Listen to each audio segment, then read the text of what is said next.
Buenas. ¿Estamos con audio por ahí?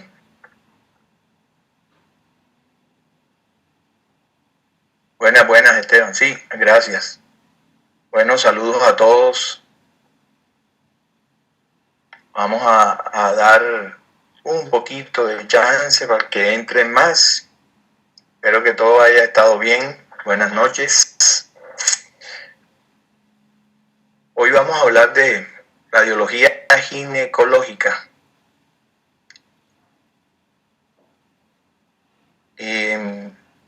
Como siempre, quiero recordar un poco de anatomía. Hoy les traigo un avance de anatomía laparoscópica, porque igual ustedes van a estar muy al tanto de esto, porque cada día se hace más frecuente la utilización de los métodos laparoscópicos para el tratamiento de múltiples enfermedades. Entonces la idea es traerles un poco de esto para recordar y para que algunos conozcan el método, en fin. Hacemos un recuerdo de esto y seguimos con lo nuestro. Con lo que nos compete hoy hablar de ginecología, pues clave en esto es pues la estructura anatómica de útero y ovarios, los órganos de la reproducción femenina. La manera como vamos a estudiarla es, hoy vamos a ver un poquito somero lo de la anatomía y vamos a hablar de la patología ovárica, más que todo benigna. En la próxima clase vamos a hablar un poquito de patología maligna ovárica y vamos a desarrollar patología uterina, porque en verdad se hace bastante extenso abordar todo de una sola, y esa va a ser la manera como vamos a hacer. En un estudio laparoscópico, cuando la cámara entra a través de la región umbilical y vamos a mirar la pelvis, tenemos acá que nos aparece el fondo uterino. Esta estructura muscular, el útero como tal es una estructura muscular, tiene una forma en pera, en general tiene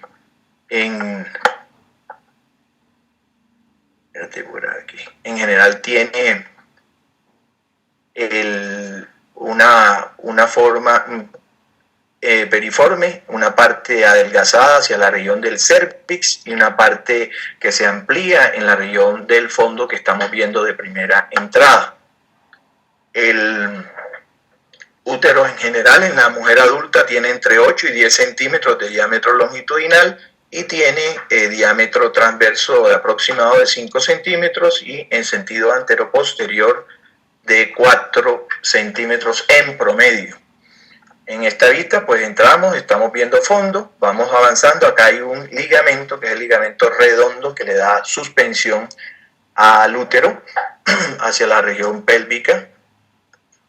Aquí vemos un poco del meso, estructura adiposa, que también le da soporte a la representación uterina y que está en relación de igual forma con el colon sigmoideo. Este es el ligamento redondo a la derecha y este a la izquierda. La cavidad uterina tiene son repliegues de peritoneo que también dan fijación a la cavidad uterina y a las estructuras ligamentarias. Haciendo una entrada más profunda, nuevamente ahí tenemos fondo uterino, el ligamento redondo, el útero aquí lo estamos levantando, ¿verdad? Y cuando se levanta, ustedes ya pueden ver varias estructuras adicionales que están en íntimo contacto con el útero. Estas estructuras, color blanco prácticamente, blanco amarillento, son los ovarios, derecho e izquierdo, y estas estructuras alargadas, tubulares, son las trompas. Las trompas uterinas en general son estructuras así, tubulares, que tienen entre 10 y 14 centímetros de diámetro longitudinal.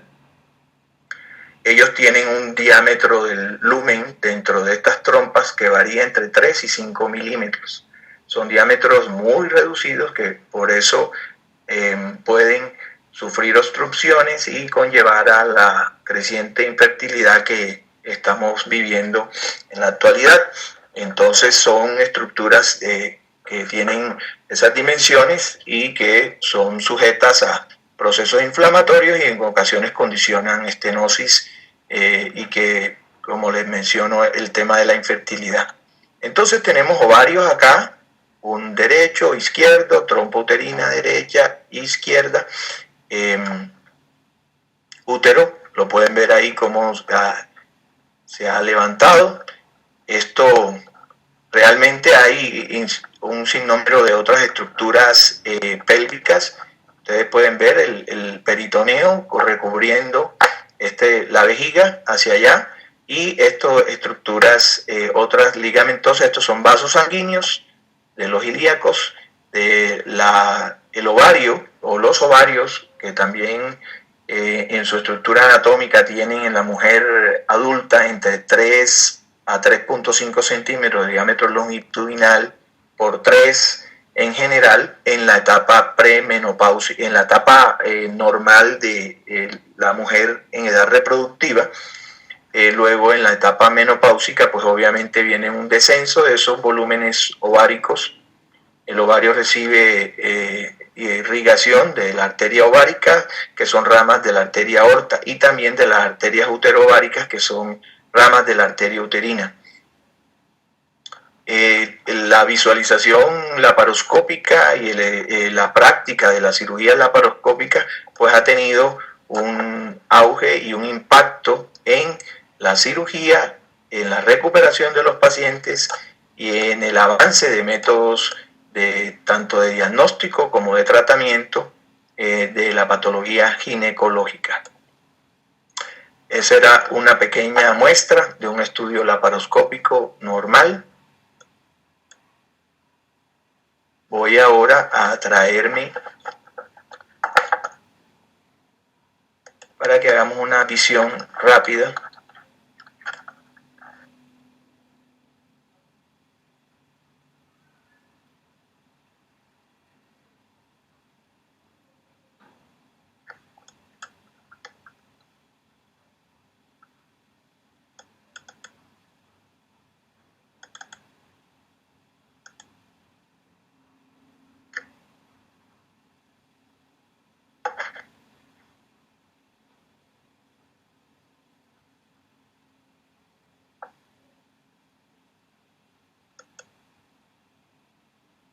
Cortes axiales, acá tenemos la pelvis en tridimensional, tenemos un corte coronal de resonancia y una corte sagital. En este tenemos la visualización axial, tenemos los huesos ilíacos, derecho e izquierdo, tenemos la porción ilíaca de los músculos psoas, la representación de los músculos glúteos, elementos vasculares que nos acompañan. Vamos a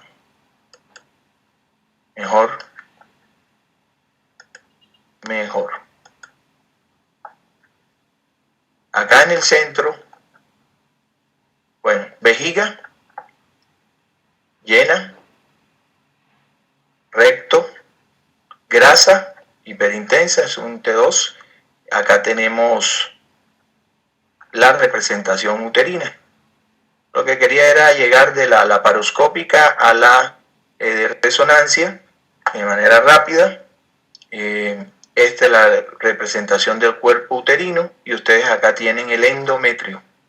Luego vamos a ver más de útero que del tema ovárico. Acá tenemos a la derecha ovarios que tienen un patroncito de múltiple presencia de quistes de pequeño tamaño, de folículos, de eso vamos a hablar. Estas estructuras que dan estas sombras hipointensas son colon izquierdo, ahí haciendo un colon redundante tanto de sigmoides como de colon descendente. En esta parte se ve proyectado entre la vejiga que tenemos acá y el colon. Aquí está el ovario izquierdo en esta zona. Vasos ilíacos por acá, otra vez la vejiga. Aquí estamos con las ramas púbicas. Una vista sagital, lo mismo. Esto es para ver la vejiga por delante del útero. Estamos con la cavidad uterina acá, el útero, y la representación del recto posterior. Ustedes acá tienen la posición usual del útero con su eje mayor dispuesto sobre la región anterior de la pelvis en posición de anteversión, su posición normal frecuentemente. Por acá sacro, la estructura de columna lumbar y hueso sacro, coxis, y el espacio presacro lleno de grasa libre y el intestino adyacente sin que se aprecien. Generalmente es bueno saber que estas zonas deben estar libres y solo contener grasa, al igual que entre la vejiga que está por aquí y el útero. El espacio que hay se preserva, pero no lo ocupa ninguna lesión que nos esté condicionando desplazamiento de la cavidad uterina. Lo mismo en sentido posterior con el recto. En vistas frontales, coronales, vejiga, el intestino hipointenso, el intestino, la grasa brillante, el líquido vesical, la orina brillante, sínfisis de pubis, vejiga llena a reflexión, y aquí ya vamos teniendo la aparición de la cavidad uterina del útero. Lo pueden ver acá: pared uterina anterior, pared uterina posterior, endometrio. Por aquí se insinúa el ovario izquierdo. Un poco más de él. Aquí también se insinúan las trompas derecha e izquierda. Se nota menos. La vejiga ya un poco, ya no la vamos viendo tanto.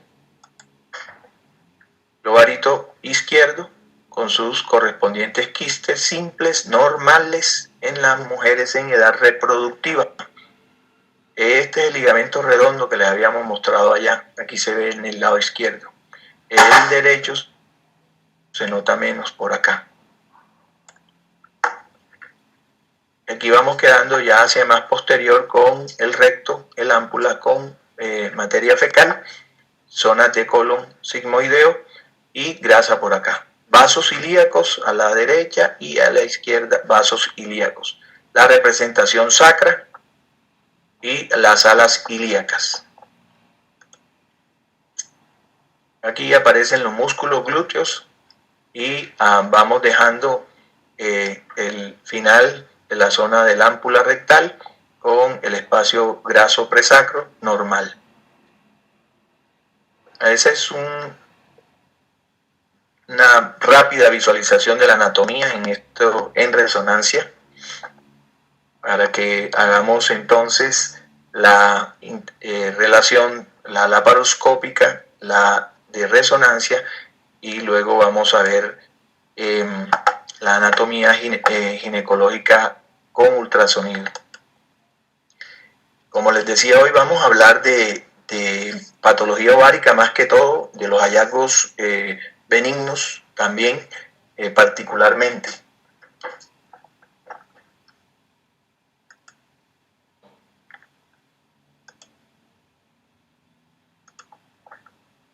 Muy bien, esta es una vista longitudinal de la cavidad uterina del útero. Tenemos la zona del fondo uterino. Esto todo que tenemos por acá es el miometrio. En esta zona se va a desarrollar una amplia frecuencia de patologías, tanto tumorales y como benignas algunas. En la representación uterina pueden haber quistes, pueden haber aparentes infiltraciones de las paredes por tejido que se llama adenomiosis. Podemos ver miomas que pueden estar proyectados en los diferentes niveles, unos de proyección externa al útero, que se llaman subserosos, otros intramurales y otros que se proyectan hacia la representación del eco endometrial, que es esta estructura que ven ustedes en el centro uterino. Este es el endometrio, en esta vista longitudinal. Lo que les decía, hacia acá viene el cervix uterino, y esta es la zona del istmo que separa, o que es una zona entre el cuerpo uterino y el cervix uterino. Y es el sitio donde se hacen las cesáreas. Esta es una vista transversal donde tenemos el útero, su región anterior, su región posterior y la zona central brillante ecogénica del endometrio.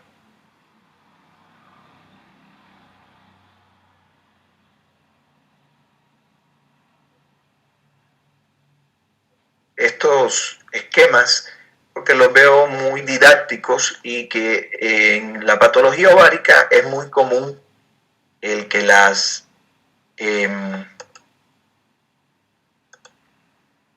nos estén diciendo a cada rato cuando las pacientes se hacen ultrasonidos que tienen quistes, y ya comienza una tragedia ahí.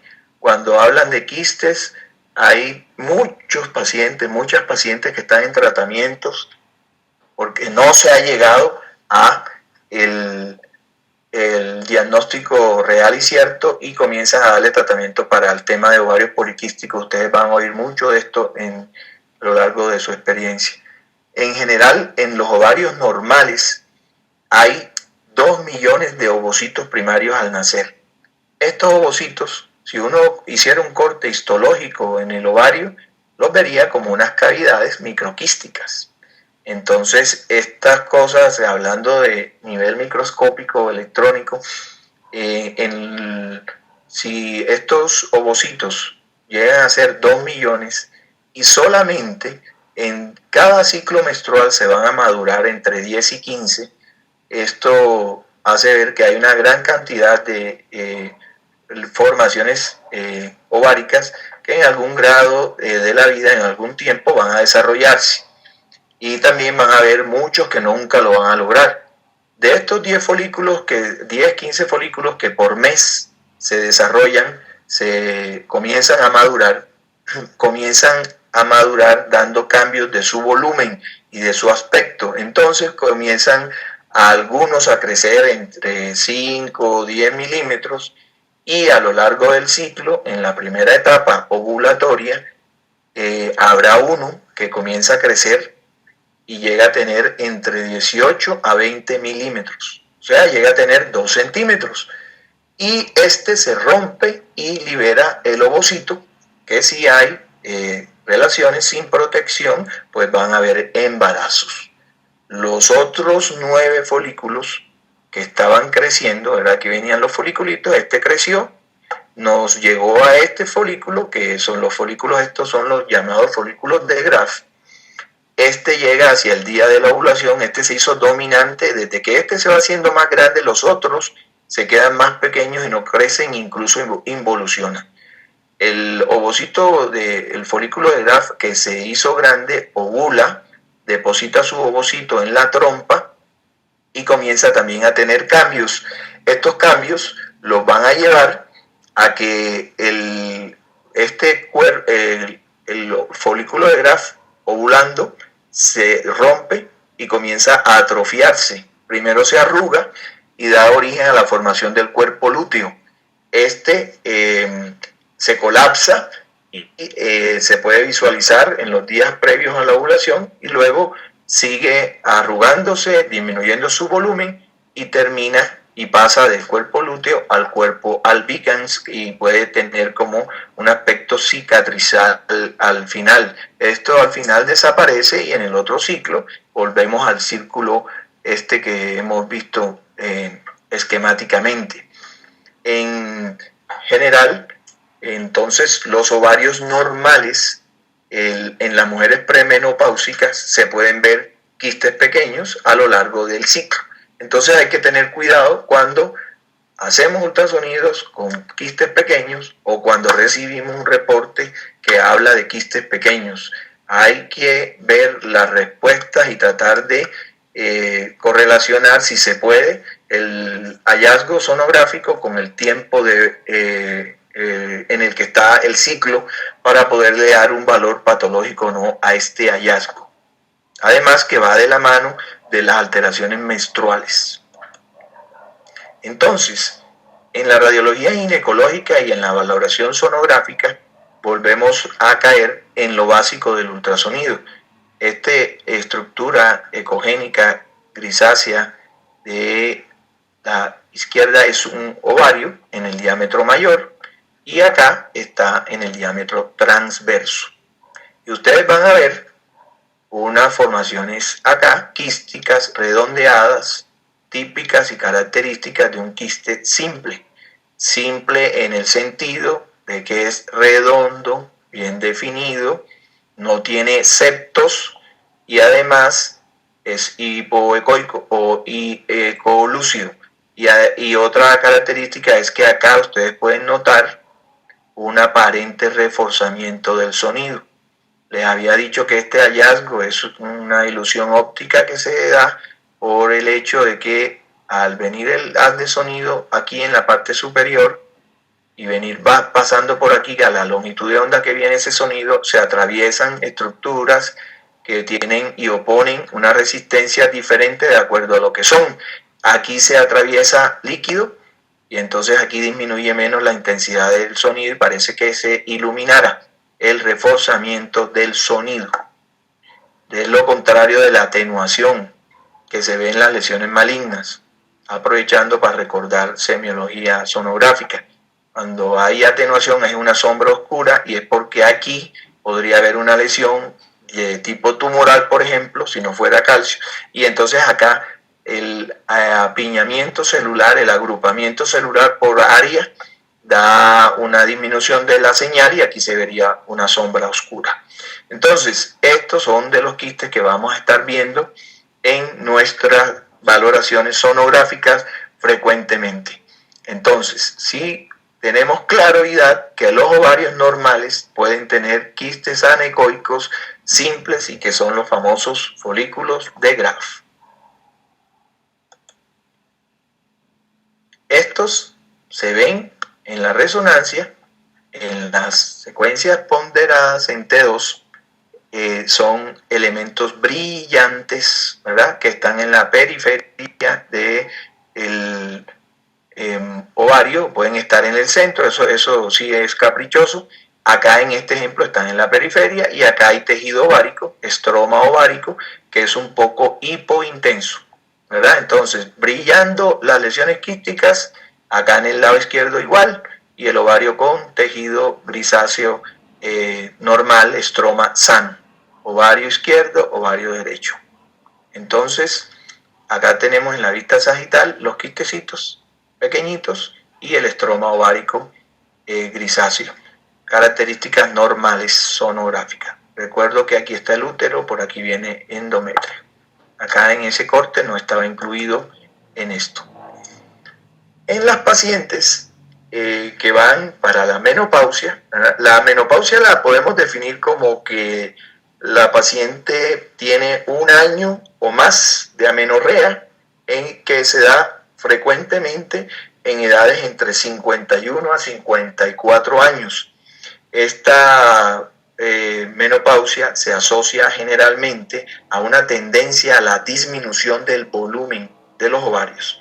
Entonces los ovarios comienzan a disminuir su aspecto y otra característica que van teniendo es que podrían ya no tener esos quistecitos simples que son comunes en la etapa premenopáusica. Las lesiones quísticas aún todavía podemos encontrar algunas que sí son patológicas en esta etapa. Entonces hay veces que podemos ver un paciente un quistecito folicular, así se llaman los que son más grandes y que son quistes que están ahí, no cambian con los ciclos menstruales y tienen las demás características de un quiste benigno. Igualmente, resonancia no le hacemos a ese tipo de quistes porque esos quistes se les da el seguimiento sonográfico. Perdona, creo que me devuelvo acá porque así como les mostraba tejido ovárico aquí también hay, y acá también hay tejido ovárico. Entonces, ya si nos acordamos, no hay de las lesiones esas, o de los quistes que no son lesiones, de los hallazgos imagenológicos de quistes brillantes en las proyecciones ováricas. Seguimos con ejemplos de este tipo. Acá, los quistes foliculares son cuando estos comienzan a ser más grandes y comienzan a tener, por ejemplo, tamaños y frecuencia. Acá tenemos uno más grande y acá tenemos otro. Y aquí hay como un aparente tabique rodeando ese ovario. Entonces son quistes más grandes. ¿Se acuerdan cuando tenían de 18 a 20 milímetros? Esos se desaparecían en el momento, en el acto de la ovulación. Y bueno, a veces no, se rompen y alrededor se le forma una capa gruesa de reacción y no se rompe. Entonces estos son los famosos quistes foliculares y ellos pueden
viera que no lo estamos escuchando.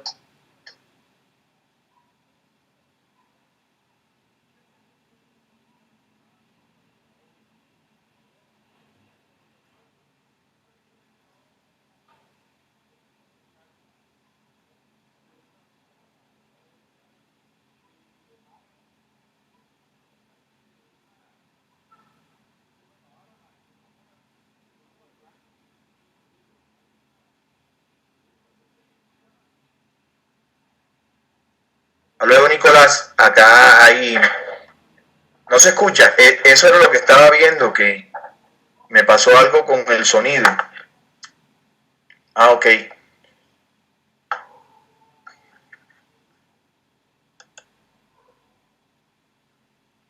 Listo.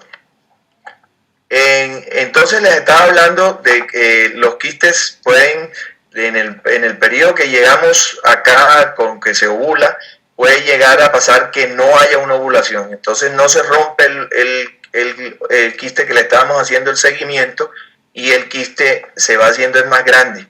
Entonces supera las medidas que teníamos y pueden llegar a tener de 3 hasta 8 centímetros incluso, ¿verdad? Estos quistes, al no ovular, pueden llegar a crecer, tener esos tamaños y comienza el riesgo de que haya una torsión ovárica y una sintomatología aguda dolorosa por el volumen del quiste. Entonces, estos quistes en ocasiones pues tienen que ir a cirugía. Si hay un punto de quiebra con estos quistes, que es que cuando superan los 5 centímetros, es muy probable que el ginecólogo en ocasiones prefiera operar en el cuadro clínico de una paciente con dolor. Incluso a los de 5 centímetros sin dolor, pues tienen que tener la advertencia a la paciente de que al menor síntoma de dolor tengan que acudir a consulta por la necesidad probable de una cirugía. Siempre los quistes estos foliculares son de paredes delgadas y generalmente son uniloculares, ¿ya? En el interior de estos quistes no deben haber nódulos ni tabiques, para que así podamos estar claros y tranquilos de que son lesiones que no van a tener ningún componente tumoral y que incluso algunos de estos, una gran mayoría, resuelven. De eso, por eso es que se impone el seguimiento dependiendo del volumen y de síntomas. Bueno, ahí qué bueno que se fue la voz porque ahí dijimos algo más. Entonces, los quistes del cuerpo lúteo son diferentes. Estos, en el momento que sí ha habido ovulación, entonces el quiste expulsa el ovocito, se arruga, se drena, y entonces en general a veces hay una respuesta alrededor del quiste como dando una imagen de una pared. Eso es lo que se ejemplificaba en el siguiente ejemplo. Esta zona ecogénica, que cuando le ponemos el Doppler hay un anillo de fuego, entre comillas, ¿verdad? El flujo aumentado alrededor de la formación. Eso es el interior lleno de sangre o de líquido y tienen ese cuerpo lúteo, ese aspecto. Como tiene cambios el quiste que veíamos originalmente, por ejemplo aquí en este mismo toma le podemos mostrar acá hay unos quistes simples, pequeñitos, ¿verdad? Del ovario derecho, y este es un quiste del cuerpo lúteo. Acá hubo ovulación en el ovario izquierdo y este quiste del cuerpo lúteo tiene un halo negro que corresponde con sangre. Por eso ese aspecto de este quiste no pierde la hiperintensidad de los quistes usuales, tiene una zona con algún grado de hiperintensidad y un halo hipointenso relacionado a los elementos hemáticos.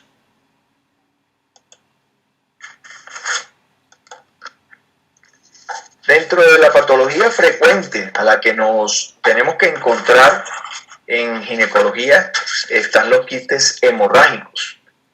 Estos vienen de que el episodio de que pues puede sangrar en una ovulación normal, un folículo de Graf puede sangrar y continuar con un sangrado que lo conlleva a aumentar de volumen y a cambiar todas las características que teníamos antes de un folículo, o incluso les puede suceder también a los quistes foliculares, dependiendo de sus características, que decidan tener una zona de sangrado y esa imagen unilocular, ecolúcida del quiste folicular, solo que de 3 centímetros o 4, pueda sangrar. Al sangrar va a cambiar completamente la anatomía. Entonces ustedes van a ver la anatomía ecográfica del quiste, ¿verdad? Entonces van a ver una lesión que sí es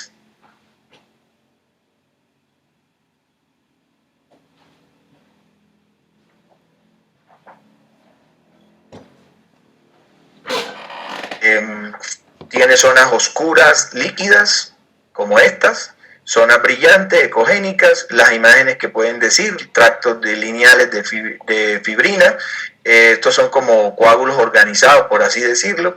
Estos quistes hemorrágicos se acompañan de dolor, ¿verdad? Y si el sangrado es muy fuerte, muy intenso, vamos a comenzar a ver sangre en el fondo de saco, y también puede incluso haber sangre en el espacio de Morrison.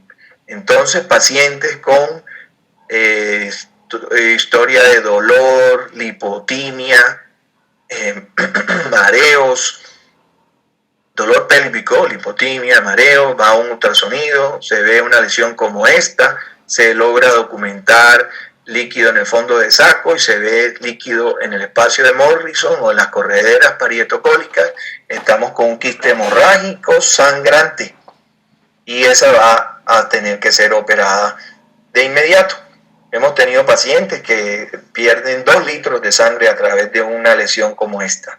Entonces, este es un diagnóstico también bastante frecuente y pues hay que estar chequeando también con ellos en los pacientes que nos acuden a consulta. Ahí nos apoyamos Sí, en efecto, con el Doppler se vería el halo de fuego de los quistes del cuerpo lúteo es con el Doppler. Es necesario ponerlo para verlo y ver la vascularización. Con mucho gusto. Acá tenemos ejemplos de unos quistes hemorrágicos. Acá ustedes primero ven una formación que tiene varias alteraciones. Entonces, ¿qué hay? Tenemos unas formaciones quísticas adyacentes entre sí, ¿verdad? Esta es multilocular, hay quistes multiloculares o varios quistes adyacentes entre sí con unos tabiques separándolos, y acá viene una zona ecogénica diferente a los otros. Esta zona, ustedes podrían tener una duda, o todos podríamos tener una duda, si esto es un elemento sólido o es un elemento, como estamos en patología ovárica y tenemos que pensar en ello, un elemento de quiste hemorrágico. Esto, la ecogenicidad de esta nos puede decir, ¿será que este paciente, dentro de esos quistes que tiene, porque este parece ser un ovario poliestimulado, y eso lo vamos a ver después, entonces que uno de estos lóculos haya sangrado? Y de toda la imagen que hay aquí, ¿qué es lo que me dice a mí que puede ser que haya un componente líquido o hemorrágico en este lóculo? Es esto que está marcado con la flechita. Y también está marcada en esta otra flechita, para que no se les olvide. Me detuve en la de semiología ecográfica recordándoles lo del reforzamiento del sonido. Entonces, si tenemos una lesión acá ecogénica y no sabemos, hay veces que no podemos saber, pero no sabemos si es sólida o líquida, con líquido espeso, hemorrágico, pero vemos esta imagen de este reforzamiento. Podemos sugerir o pensar que este reforzamiento se ha dado porque esto de acá es líquido y corresponde con sangre, o corresponde con moco, o corresponde con pus, ¿verdad? Pero es líquido. Va a tener una atenuación diferente al sólido como tal, entonces podemos pensar que sea un quiste hemorrágico. Esas serían posibilidades. Cuando le hacemos otra vista y tenemos igualmente ese reforzamiento, seguimos pensando como una posibilidad diagnóstica. Entonces acá tenemos unos cortes de resonancia en sagital y axial, y tenemos hallazgos. Este es de ese ultrasonido que les estaba mostrando, que tenía las múltiples formaciones quísticas. Ustedes ven que esos tabiques son delgados, son finos estos tabiques. Entonces este es el ovario multiloculado, y aquí tenemos una lesión, aquella que estábamos viendo allá, ¿verdad? Y entonces acá tenemos otros de los tabiques en varios cortes. Acá se hace menos visible, pero está por aquí la lesión. En esta resonancia, creo que le hicimos otra trampa a esto, sí. Se fue a unas secuencias en T1 con dos secuencias que son muy importantes para que la tengan presente. Acá tenemos la lesión quística que era tabicada ya, vean la que es hipointensa en el T1. Acá viene, dentro de esa lesión multiloculada hay una zona que brilla y corresponde con la lesión que habíamos visto en el ultrasonido y en la resonancia de T2 con esas características. Entonces, en el T1 esta brilla, y en ese T1 se le hizo una supresión de grasa. Y eso lo hacemos frecuentemente en la pelvis porque a veces hay lesiones tumorales con grasa, y al usar esta frecuencia de saturación grasa, la grasa y todo lo que tenga grasa se va a ver oscuro. Entonces, ojo a ese concepto. Vean cómo es la grasa en el T1 sin supresión. Ustedes la ven brillante, claro está, brillante la grasa en el T1. Le hacemos la secuencia igual T1, pero le ponemos FAT-SAT, y ustedes ven que la grasa como tal está oscura, hipointensa. Y bueno, la lesión está brillante en esto. ¿Qué es la primera respuesta que me da esta secuencia? Que esto no es grasa, ¿ok? Si hubiera sido grasa, se me hubiera puesto así, hipointensa. Esto está brillando, entonces esto no es grasa. ¿Y eso qué puede ser entonces? Esto puede ser sangre, ¿verdad? Entonces, los líquidos pueden tener ese comportamiento en esta secuencia.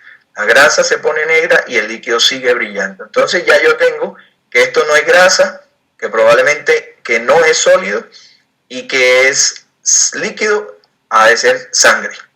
Entonces le ponemos gadolínio, se le pone medio de contraste para ver si esto capta y no se le ve una captación importante a esta alteración.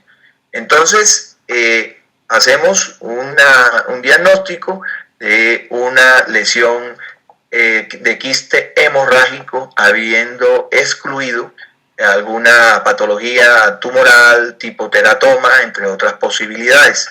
El diagnóstico diferencial entre este quiste hemorrágico y otra lesión que puede estar ahí y también tener un comportamiento parecido es el endometrioma, que lo vamos a ver luego. Entonces, acá tenemos dos ovarios, derecho e izquierdo. En ambos lados, en ambos ovarios, hay ecos que están llamándonos la atención. Acá hay una formación como ecogénica y yo podría pensar que hay una tumoración ahí o hay una lesión que tenemos que averiguar su naturaleza. Acá hay un componente líquido en ese y en el lado izquierdo este es un ovario que está aumentado de tamaño y también tiene esa zona de alteración. Entonces, ¿qué tenemos que nos ayuda a pensar? Es lo mismo que les había dicho antes. Si miramos aquí, tenemos un aparente reforzamiento del sonido. Acá porque se ve brillante aquí, acá también se ve brillante. De hecho, pues la imagen es estática, es fija, está congelada, pero la idea era que sí nos daba un reforzamiento del sonido y entonces nos hacía pensar que aquí habían elementos líquidos tipo sangre, ¿cierto? Esa era la sugerencia. Vamos a la resonancia y entonces se ven que hay las lesiones están brillando, las dos tienen en la supresión, no suprimen, ¿ve? Siguen brillando, entonces estas tienen que ser en este caso o tienen contenido proteico o tienen líquido, ¿verdad? Lo mismo que la vez anterior, descartamos el que esto corresponda con teratomas o tumores de grasa. Acá tenemos la saturación, la sustracción. Aquí tiene elementos proteicos que hacen que el líquido es hemorrágico y hacen que nosotros podamos establecer la relación de esto con un quiste de naturaleza hemorrágica. En este caso, habíamos dicho que podía existir la formación o el diagnóstico diferencial con los endometriomas. En este caso, los endometriomas están relacionados a una lesión que acompaña a las mujeres durante los años reproductivos. Se asocia a una dismenorrea de naturaleza secundaria. Generalmente las pacientes comienzan a tener cuadros de dismenorrea que usualmente no tenían.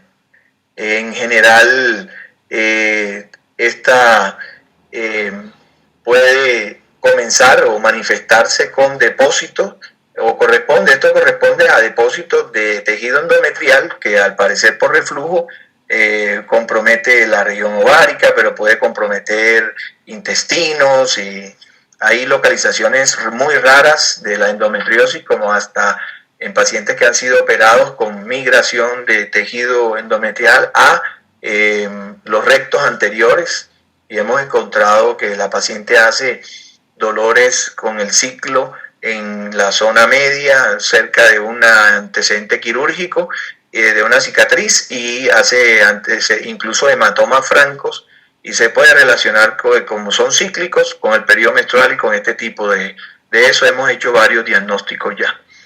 Los endometriomas tienen una variabilidad en su aspecto, en su manera de presentarse. Ellos generalmente son, así como la imagen que les estoy mostrando, son alteraciones hipoecoicas con muchos ecos en el interior. Hay un porcentaje altísimo proyectado exactamente sobre el ovario, pero hay otras lesiones que están adyacentes al útero, a los ovarios. Entonces tenemos el aspecto de un quiste que va a variar, de un quiste hemorrágico, ¿verdad?, que va a variar de su tamaño. La imagen es realmente muy parecida a los quistes hemorrágicos. Muy rara vez, por decir que casi nunca, son difíciles de ver así, pueden ser completamente anecoicos, pero existen, han sido descritos. También pueden ser multiloculares. Entonces es importante, ellos a veces tienen, además de sus características ecogénicas del sangrado que hay dentro de ellos, algunos elementos que ahora les voy a mostrar unos nódulos que realmente en la práctica no son tan comunes de ver, pero cuando se ven son prácticamente pantognomónicos. Entonces acá tienen una lesión hipoecoica, en este caso es homogéneo y tiene ecos en el interior. Igualmente también hay reforzamiento del sonido.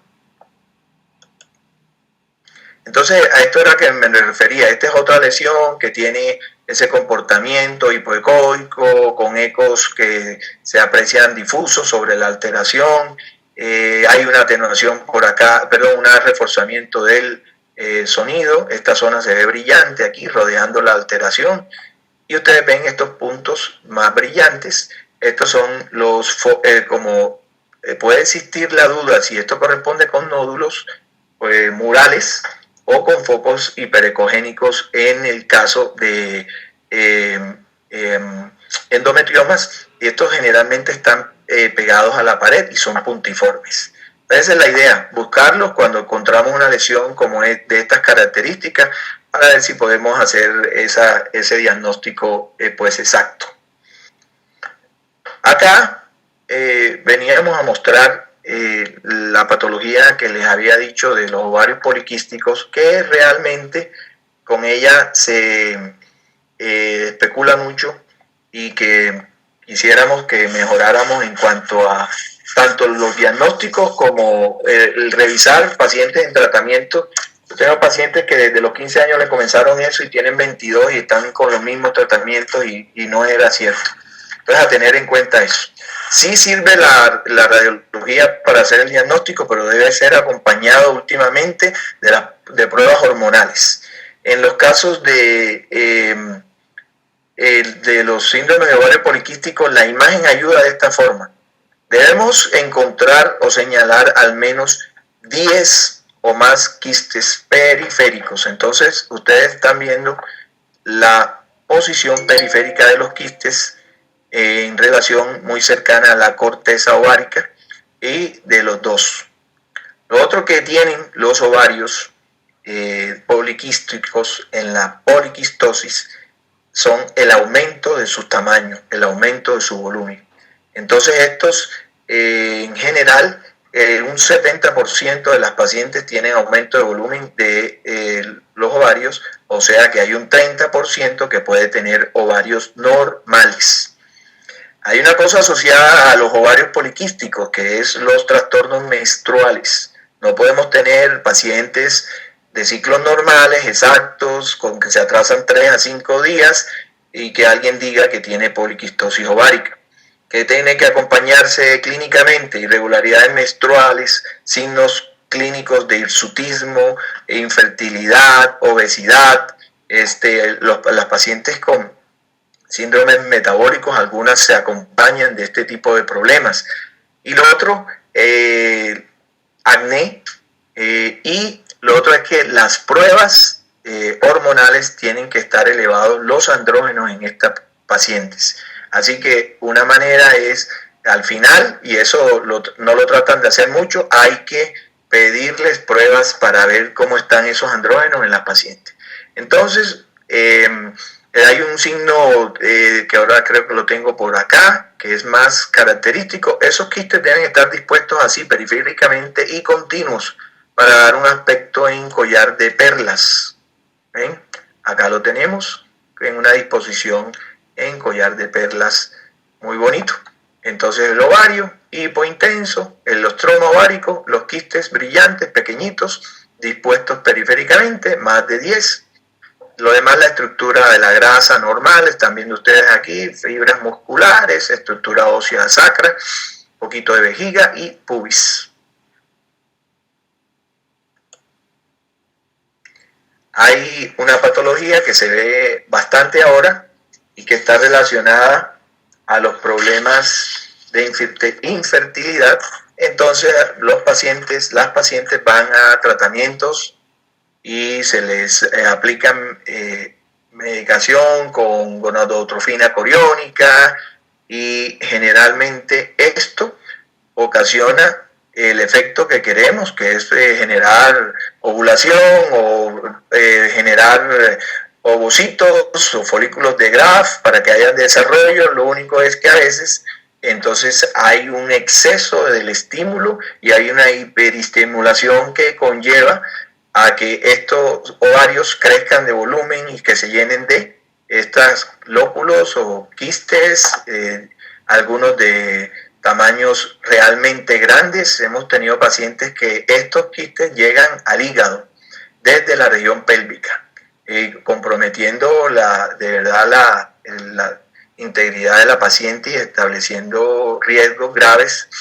Esto generalmente es bilateral y se ve con los pacientes que están generalmente con esto, pero también puede ocurrir en pacientes que tienen enfermedad trofoblástica gestacional. Entonces, todas las pacientes estos con molas, pero que tienen el tipo agresivo, pueden desarrollar este tipo de patología.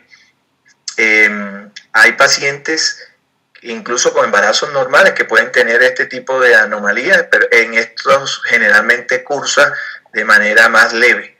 Entonces, ovarios de este tamaño pueden variar desde los milímetros a centímetros, 10, 20 centímetros de tamaño, y bilaterales. Por aquí hacemos un salto de cambios de patología hormonal a patología infecciosa. En esta tomografía de pelvis, el contexto clínico correspondía con dolor, fiebre y exquisito dolor a la exploración física pélvica. La paciente tiene un grado de obesidad que probablemente ha limitado la exploración sonográfica, y fue a TAC. En el TAC proyectado sobre el anexo izquierdo hay una imagen hipodensa. Esta zona hipodensa es líquido que está asociada a la proyección ovárica y de la trompa del anexo. Tiene una burbuja gaseosa por aquí y otra por allá.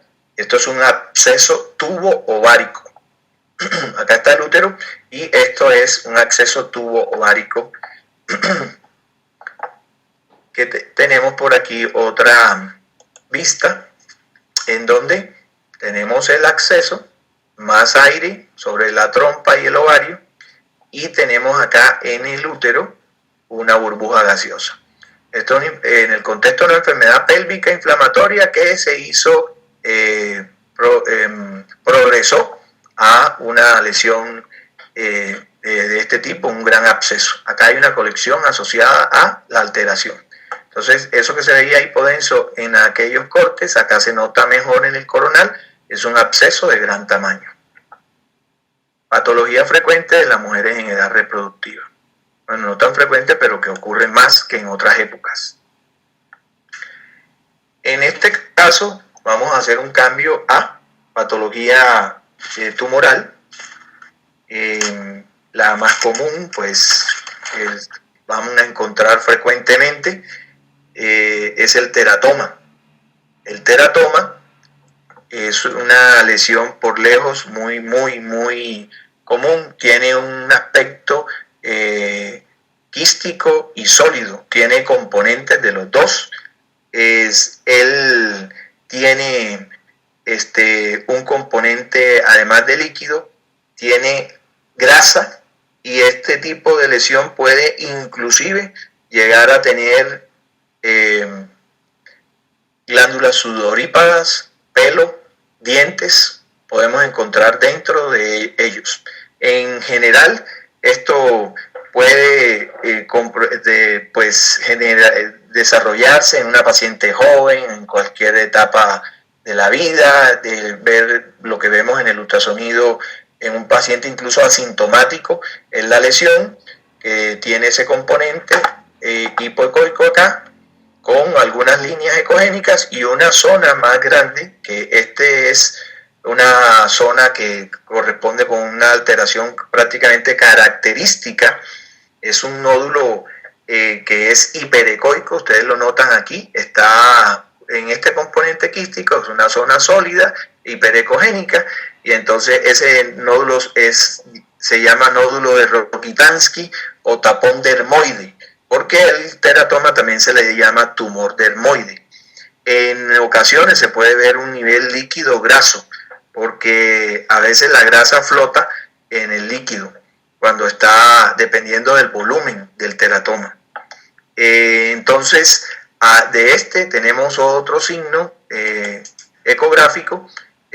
La grasa le confiere, al estar acá, confiere un aspecto como si fuera en este lugar la punta del iceberg, ¿verdad? En la zona ecogénica, y acá se pierde por la sombra que ocasiona la lesión. Entonces, estas zonas ecogénicas brillantes, proyección pélvica, nos tienen que ir haciendo pensar en lesión de tipo teratoma o tumor dermoide.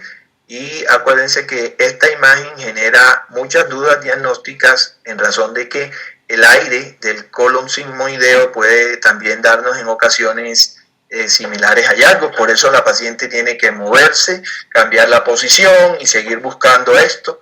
A veces existe la duda y podemos revisar a la paciente en otra oportunidad, hacerle que se haga un enema que asegure la evacuación y pueda volver, o en el mismo momento solamente revisarla nuevamente, cambiando posición y valorándola tanto por la vía abdominal como por la vía transvaginal. En el caso de la resonancia, entonces la alteración, ustedes logran ver de lo que les había dicho antes. Nosotros en la secuencia T1 tenemos una lesión que con grasa tiene brillante, como la grasa que tenemos acá, ¿verdad? Y cuando le hacemos a la T1 supresión, la FAT-SAT, la grasa está suprimida, ustedes la ven, igual esta grasa está acá oscura, hipointensa, y esta lesión suprime, es hipointensa.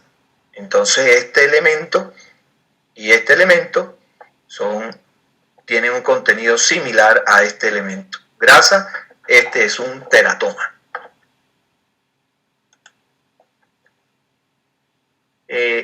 Acá les traigo el ejemplo de otro teratoma, en el que como es una tomografía, pues la vamos a ver diferente.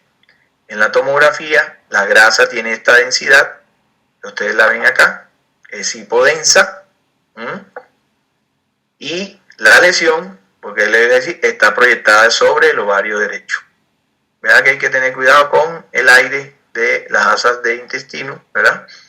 Pero esto realmente se nota diferente. Acá hay aire en el ámpula. Este es un hallazgo incidental en un paciente que tiene mayores problemas que este teratoma. Ustedes ven que aquí hay sutura de una cirugía rectal.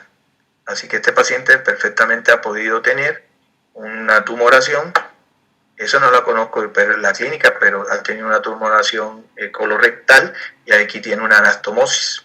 Aquí se nota la sutura hiperdensa. Siguiendo con lesiones ováricas benignas, entonces acá tenemos en la parte superior una alteración quística típica y clara. Toda esta alteración ecolúcida, característica de una lesión quística. Lo malo que es que en los ovarios andamos buscando nódulos en las paredes. Entonces aquí hay un nodulito. También buscamos en una lesión quística que no tenga tabiques gruesos. Los tabiques y los nódulos murales son signos de malignidad. Entonces, las lesiones que vemos, las valoramos para descartar la existencia de engrosamientos septales, septos engrosados y nódulos para poder ir pensando si corresponde con una lesión de naturaleza carcinomatosa. Entonces este paciente tiene ese nódulo y obviamente va a cirugía, a estudio de resonancia. En la resonancia vemos que esta lesión tiene una hiperintensidad en el T1, no se ven tabiques, casi no se nota ese nódulo, ¿verdad? No es muy notorio en esa imagen. Acá la lesión en el estudio de saturación tiene que satura y vemos que tiene un nódulo, tiene un componente líquido, que se lo habíamos dicho, ¿verdad? Porque el teratoma tiene una parte quística y una parte sólida, puede tenerla y cuando aparece es característico, patognomónico. Este es el nódulo ese de Rokitansky, más bien teniendo en cuenta el tamaño. Acá esto no se notaba prácticamente de esta forma en el estudio de resonancia. Esto resultó ser un teratoma, entonces. Acá era la última que teníamos de patología benigna. Lo que quisimos fue, para no llenarnos la cabeza de cositas, dejarlo tumoral maligno para la próxima y terminar abordando la patología uterina. Entonces, aquí terminamos. ¿Tienen alguna pregunta, alguna duda?